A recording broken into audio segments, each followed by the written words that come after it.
Jadi sebelum segala sesuatu diciptakan di alam semesta ini, itu tuh manajemen sistemnya tuh udah jadi dulu gitu. Jadi ini udah di dalam satu hukum semesta yang sudah pasti. Sudah pasti. Jadi mau kamu berharap atau tidak berharap, itu akan tetap mantulin hal yang sama gitu. Jadi ketika ada judul, buatlah semesta berhutang kepadamu, istilahnya kayak gitu ya. Judul serunya gitu istilahnya.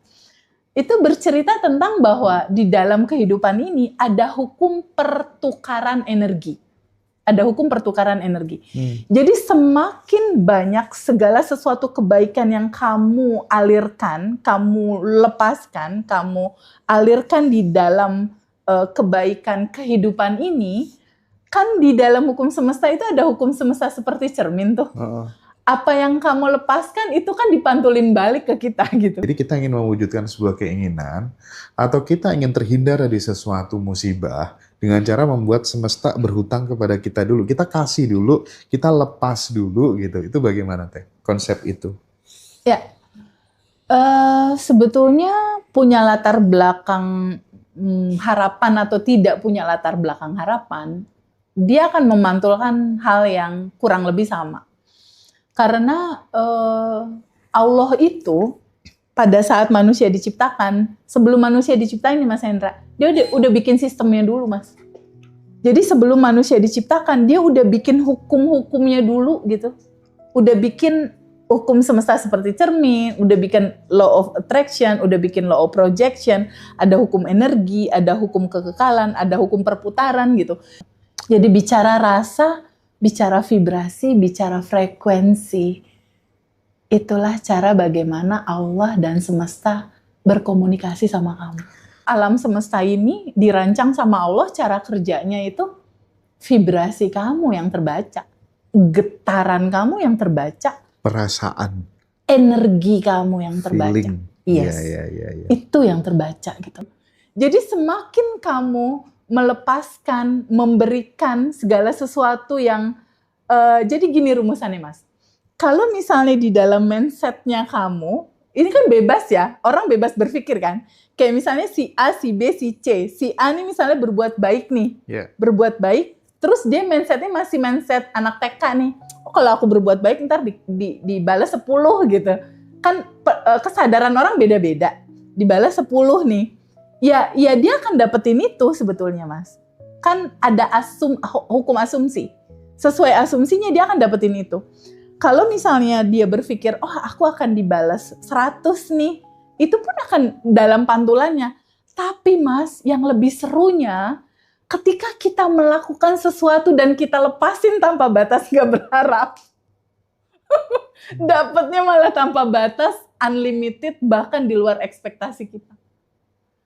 Jadi ketika kita melakukan sesuatu yang itu ngalir aja, ikutin alirannya bahwa semua yang aku lakukan, semua yang aku berikan waktu, pikiran, tenaga, uang, whatever, apapun itu hanya gambaran implementasi dari gerakannya yang aku tuh pengen bilang makasih ya Allah, makasih banyak ya atas semua yang udah diterima, atas semua yang udah dinikmati, atas semua keindahan kebahagiaan ini. Aku tuh mau mengekspresikan rasa bahagia itu dengan mengalirkannya lagi, rasa bahagia yang dari atas turun ke kehidupanku.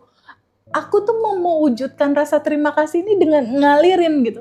Jadi pada saat berbuat itu udah bener-bener delivery-nya tuh cinta aja tanpa batas. Jadi ketika berbuat sesuatu pengen ekspektasi 10, lo dapet deh 10. Ketika ekspektasi 100, ya udah lo dapet 100. Tapi ketika nggak punya ekspektasi, dilepas semata-mata cinta, semata-mata cuma aliran alamiahnya kamu, itu gila itu dapetnya. Di luar nalar. Jadi cerita tentang semesta berhutang kepada kita, itu adalah cerita sebuah analogi aja sih. Karena sebetulnya tetap akan ada hukum semesta yang semua orang nggak akan terlepas dari hukum itu. Kalau kita bilang semesta seperti cermin, bayangin langit yang ada di atas kepala kita, itu langit itu bagaikan cermin. Setiap orang nggak ada yang bisa terlepas dari itu, bahkan dia ada di dalam goa pun tetap kena pantulan itu. Apa yang terjadi pada saat kemudian kita sudah berniat baik, tapi kemudian diisi udoni, ya, kita terus kemudian dihadapkan dengan sebuah peristiwa, ketemu sama orang-orang yang menyakiti kita, gitu. Saat kita udah stay di tadi, itu bagaimana? Gimana, Teh, yang kita rasakan? Gini Mas Hendra, jadi kalaupun kebahagiaan itu hadir, kita udah berbuat baik, terus tiba-tiba kita difitnah, it's no problem. Itu adalah paket kehidupan. Itulah paketannya, itulah realitanya. Selalu ada hukum keutuhan, Mas Hendra. Mungkin Mas Hendra dan aku, teman-teman yang lain, juga mengalami. Ketika ngaji Roso banyak dipuji sama orang, ada hukum keseimbangannya kan? Ada yang nyala juga gitu. Jika teman-teman semua menyadari bahwa realitanya kebahagiaan, kesedihan, ini keutuhan yang satu. Gak bisa terlepas, Mas. Jadi kalau kayak istilah ada bendulum, tau gak bendulum? Bandul, bendulum. Kalau kita gerakin, energi menggerakkan gitu ya, dia kan selalu begini, Mas. Ding, ding. Seperti yang tadi kita udah bahas, anggaplah kebahagiaan itu sosoknya, kesedihan itu bayangannya. Atau kebalikannya. Kesedihan itu sosoknya, kebahagiaan itu bayangannya. Antara sosok dan bayangan kan gak bisa terpisah, Mas. Mas Hendra diri tuh ada bayangan. Bisa gak dipisahin antara Mas Hendra dengan bayangannya? Begitulah realita hidup ini. Anggaplah sebelah sini adalah kebahagiaan. Dia pasti akan bergerak ke sini lagi, Mas. Cing. Bergerak ke sini lagi, Mas. Cing. Bergerak ke sini lagi, Mas. Cing. Itulah realitanya. Bahagia sedih, dipuji difitnah, berbuat baik dizolimi, ya itu udah satu paket. Tapi apa yang ngebuat semesta itu memberikan sebuah kejadian yang itu berulang-ulang terus? Habis anak meninggal misalnya, ada lagi. Sikap dan resolusi pandang yang bagaimana yang membuat itu kemudian seolah-olah itu kayak derita terus yang dialami orang itu gitu. Penolakan, Mas. Dia tidak menyadari bahwa jiwa ini dirancang untuk mengalami semua spektrum rasa. Rasa bahagia, rasa sedih, itu semua harus digenapi, Mas. Harus dialami, harus dirasakan gitu. Karena gini, Mas Hendra bisa gitu bilang bahagia kalau nggak pernah ngerasain derita? Kamu bicara orang itu kaya karena ada comparing orang miskin. Benar. Nggak bisa, Mas. Betul. Mas Hendra bisa bilang nggak, oh ini terang sekali, kalau belum pernah ngerasain gelap. Ada terang karena ada gelap ya? Ada terang karena ada gelap, ada bahagia karena pernah kamu sedih. Jadi kehidupan ini ketika kita mengetahui bahwa itu semua satu rasa, yaitu rasa bahagia, yaitu rasa cinta yang mewujud gerakannya jadi gerakan kebahagiaan. Bahagia itu dalamnya juga cinta. Sedih itu dalamnya juga cinta. Jadi korban dasarnya ini sama, Mas. Energi cinta murni tanpa batas. Energi cinta. Sekarang coba kita renungkan. Bukankah hampir sebagian besar teman-teman yang join belajar di Abundant Revolution itu berawal dari kesedihan yang mendalam, penderitaan yang mendalam, kepahitan yang mendalam.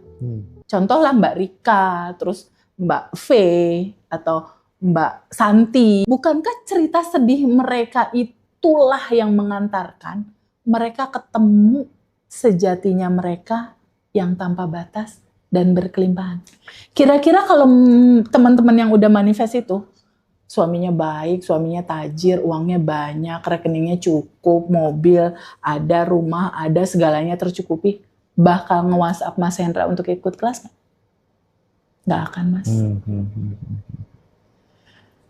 Lalu bukankah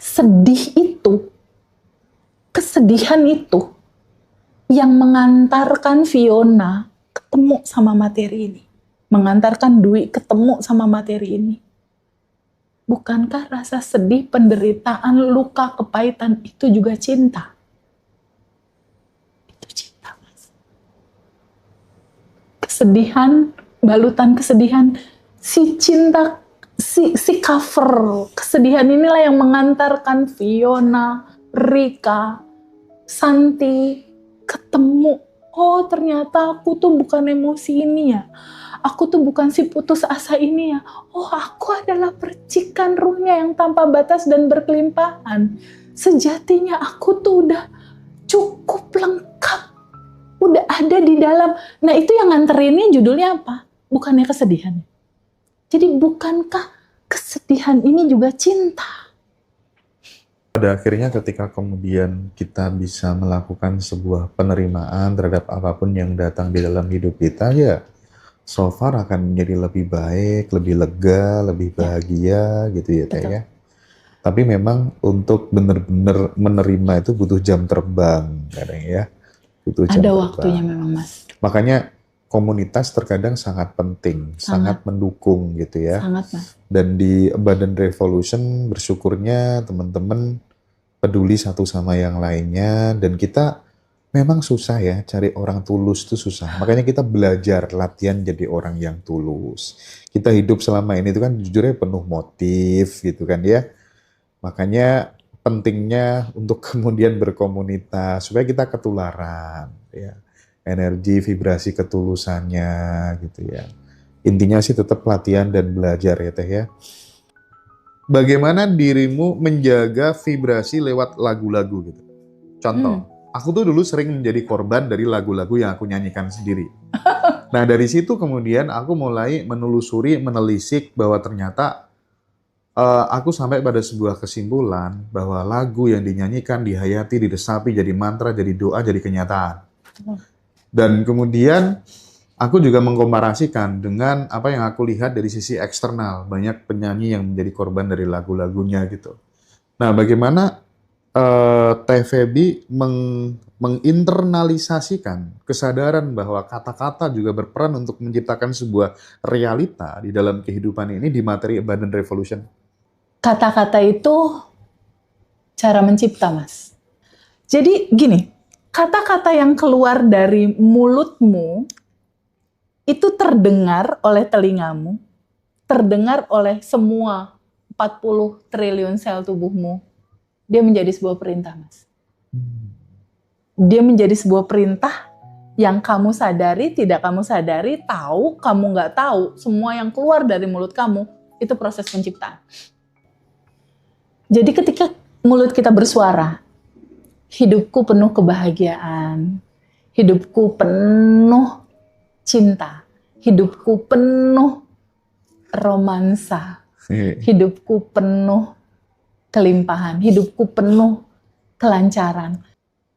Apalagi jika dikatakan dengan rasa. Dan diulang-ulang.